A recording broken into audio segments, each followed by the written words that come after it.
Halo teman semua, welcome to my studio. Selamat datang di sesi asistensi LPDP Series by Advent F Indrajaya.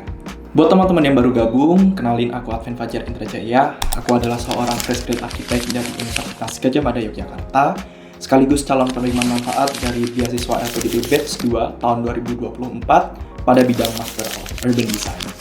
Di video kali ini aku bakal share gimana ceritaku dalam mempersiapkan tes LPDP tahun 2024 kemarin. Sedikit tentang aku lulus jadi arsitek muda dari Pendidikan Profesi Arsitek Universitas Gadjah Mada pada tahun 2024, tepatnya pada bulan Maret. Sehingga aku mendaftar beasiswa LPDP melalui program Magister Luar Negeri melalui jalur reguler non-LOA. Karena kampus tujuanku belum buka intake admission pada waktu aku lulus. Dalam proses mendaftar LPDP, aku juga bekerja sebagai associate arsitek di salah satu kantor arsitektur di Yogyakarta dan menjadi asisten dosen di Universitas Gadjah Mada. Alhamdulillah dalam tes LPDP kemarin aku lolos one shot dengan skor seleksi batas skolastik 210 dan seleksi substansi 1014. So, aku bakal bagi video ini menjadi 4 steps. Step pertama adalah cari sertifikat bahasa dan surat rekomendasi. Step 2 adalah mengisi CV dan isai LPDP atau tes administrasi. Step 3 adalah belajar untuk seleksi batas skolastik. Dan step 4 adalah mempersiapkan diri untuk tes substansi. So, without further ado, let's get started.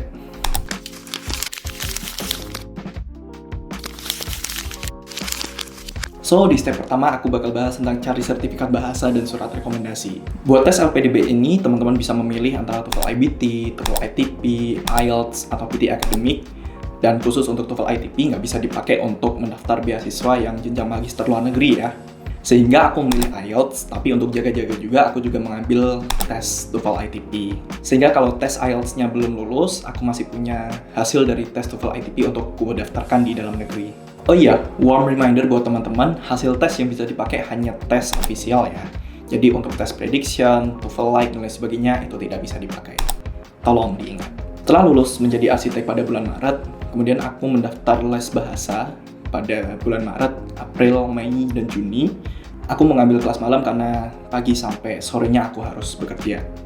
Nah, strategi yang bisa aku share adalah aku tidak langsung mengambil kelas persiapan IELTS, tapi aku mengambil kelas basic seperti General English atau Conversation Basic karena aku ingin merecall memorisku tentang bahasa Inggris. Maklum selama kuliah karena bahasa pengantar yang digunakan selama kuliah adalah bahasa Indonesia, aku jarang berbahasa Inggris. Nah, basic memories yang aku maksud antara lain adalah tenses, grammar, preposition, part of speech, dan lain sebagainya. Dan aku gunakan 2 bulan pertama untuk memperkaya perbendaharaan vocabularyku. Akhirnya, di akhir Juni dan awal Juli, aku mengambil tes bahasa. Alhamdulillah, untuk tes TOEFL ITP aku mendapat 550, dan tes IELTS-ku mendapat 7, sehingga aku bisa lanjut untuk mendaftarkan diri di jenjang magister luar negeri. Untuk surat rekomendasi, aku sarankan teman-teman mencari dari tokoh masyarakat atau profesor supervisor akademik teman-teman, mana aja deh yang bisa di reach out. Dalam mencari surat rekomendasi ini, teman-teman harus berkontak dan menghubungi rekomendator dan mencari rekomendator mana yang bersedia untuk memberikan rekomendasi ke teman-teman. Pada waktu itu, aku mengajukan surat rekomendasi ke Pak Ridwan Kamil dengan modal pada waktu beliau masih menjabat sebagai Gubernur Jawa Barat. Aku pernah mengikuti kegiatan beliau, yaitu Jabar Future Leaders. Dan alhamdulillah beliau berkenan. Kurang lebih, aku memerlukan waktu 2 bulan mulai dari berkontak dengan Bapak Ridwan Kamil, mengirimkan surat rekomendasiku ke timnya, sampai akhirnya aku mendapatkan surat rekomendasi. Nah, buat teman-teman yang mau coba batch 1 2025, video ini tayang di bulan Desember, jadi seharusnya mulai saat ini teman-teman harus memikirkan siapa rekomendator yang ingin teman-teman dapatkan untuk memberikan surat rekomendasi.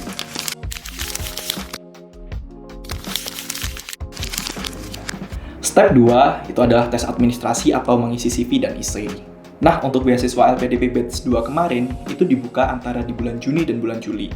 Hal pertama yang aku lakukan adalah ngumpulin semua dokumen yang diperlukan, di antaranya scan KTP, scan ijazah, scan transkrip, hasil tes bahasa, dan lain sebagainya.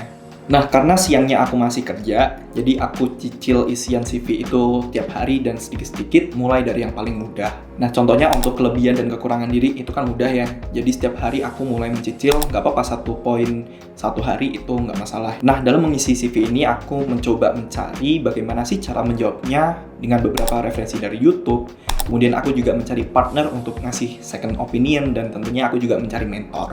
Nah, kemudian untuk essay, hal pertama yang aku lakukan adalah mempelajari rules dari essay LPDP yang disyaratkan.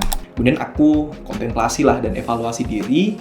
Aku mencoba menemukan jawaban dari apa yang diminta LPDP dengan start with why. Kepikiran jawaban apapun dicatat dulu, barangkali nanti bisa kepake untuk menjawab pertanyaan itu kita bisa lihat dari catatan kita. Nah, buat nulis esainya, aku mulai dari H-2 pekan dan menulis dengan memperhatikan metode penulisan. Aku mengemas ide dan pengalaman yang sudah aku kumpulkan dengan metode SMART dan STAR. Selain itu, aku juga mengharmonisasi kenapa aku ingin lanjut studi, kenapa aku memilih studinya ke luar negeri, kemudian mengkorelasikannya dengan kebutuhan Indonesia, dan lain sebagainya. The best advice that I could give to you guys adalah dengan always start with why. Apapun, cari jawabannya mulai dari kenapa. Kenapa sih aku harus lanjut studi? Kenapa sih harus keluar negeri? Kenapa harus LPDP? Dan lain sebagainya. Dicatat dulu aja dan jangan lupa jawabannya harus konkret. Nah, hasil tes administrasi diumumin tanggal 9 Agustus dan alhamdulillah aku lolos.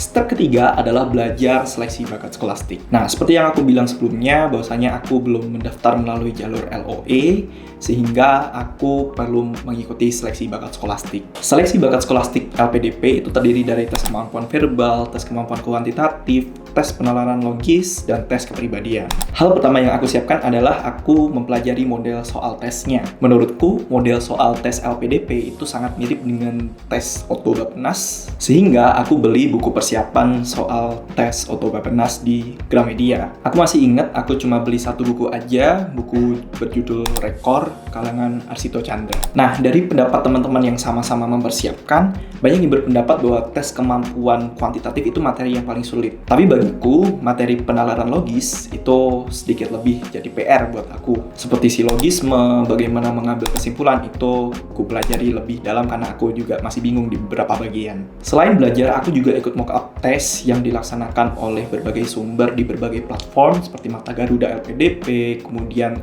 Ditiknol English, Pejuang LPDP, dan lain sebagainya. Nah, kebetulan aku dapat jadwal tes bakat skolastik di tanggal 27 Agustus. H-1 ujian aku cuma belajar setengah hari, dan malamnya aku gunakan untuk mempersiapkan berbagai hal teknis seperti mempersiapkan laptop, beli paket data, dan lain sebagainya karena aku harus mengikuti ujiannya di kos. Nah, hari H ujian pun tiba, dan menurutku tesnya sedikit lebih sulit daripada apa yang sudah aku lakukan di mock-up tes, terutama tes deret angka pada kemampuan kuantitatif. Awalnya sih aku pede, tapi ternyata ada beberapa soal yang menurutku agak susah dan aku kesulitan untuk menemukan pattern-nya. Nah, akhirnya aku lompati aja soal-soal yang menurutku susah itu. Nah, ini tips buat teman-teman yang mengikuti seleksi bakat skolastik. Kalau ada yang sulit, mending dilompati dulu aja, karena semua soal itu bobotnya sama. Jangan sampai banyak soal yang gak kejawab karena teman-teman terlalu banyak spending time di salah satu soal yang menurut teman-teman susah untuk ditemukan jawabannya.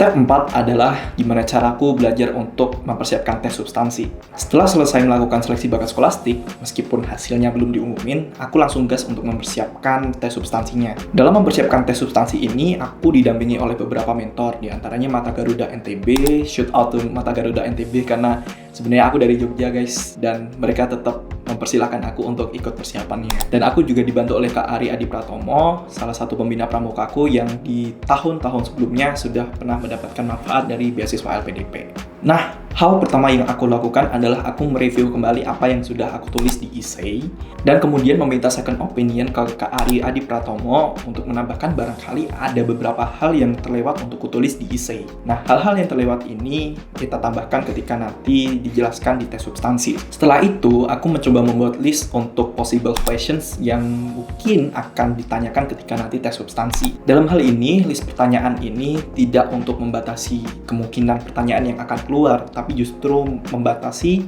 bagaimana caraku menjawab untuk setiap pertanyaan yang mungkin keluar. Kadang kita tuh menjawab panjang lebar, tapi sebenarnya belum menjawab pertanyaan yang ditujukan ke kita. Nah, aku mencoba buat list pertanyaan ini untuk membatasi diriku menjawab masing-masing pertanyaan yang mungkin keluar. Oh iya, karena tujuanku adalah magister luar negeri, aku mencoba membuat list pertanyaan ini dalam bahasa Indonesia dan bahasa Inggris.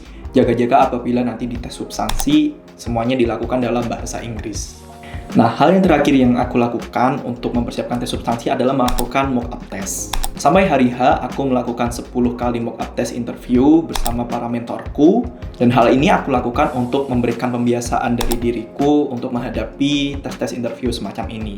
Terutama untuk melatih pembiasaanku terhadap visi yang kubawa untuk tes substansi LPDP kali ini. Jadi, ketika nanti di real testnya, aku nggak akan kaget. Nah, aku dapat jadwal tes substansi di tanggal 2 Oktober, tepat di hari batik. Pada waktu itu aku jaga-jaga memakai batik karena takutnya nanti ditanyain hari batik dan pengetahuan tentang batiknya kan. H-1 aku mencukupkan persiapanku. Aku cuma mempersiapkan beberapa hal teknis seperti mempersiapkan laptop, beli paket data, ngerapiin kamar, dan lain sebagainya karena aku harus melakukan tes substansinya di kosku di Jogja. Nah, hari H tes substansi pun tiba, akhirnya aku dites juga. Waktu itu aku dapat 3 orang panelis dan semuanya adalah ibu-ibu. Kebetulan untuk sesiku semuanya dilaksanakan dalam bahasa Indonesia, jadi meskipun dalam persiapan aku sudah memakai bahasa Inggris, tapi it's okay. Nah, long story short, akhirnya tes substansi pun kelar dan hasilnya diumumkan pada tanggal 9 November. Alhamdulillah, aku dapat warna biru, aku dapat skor 1014 dari passing grade 1000. Yeay!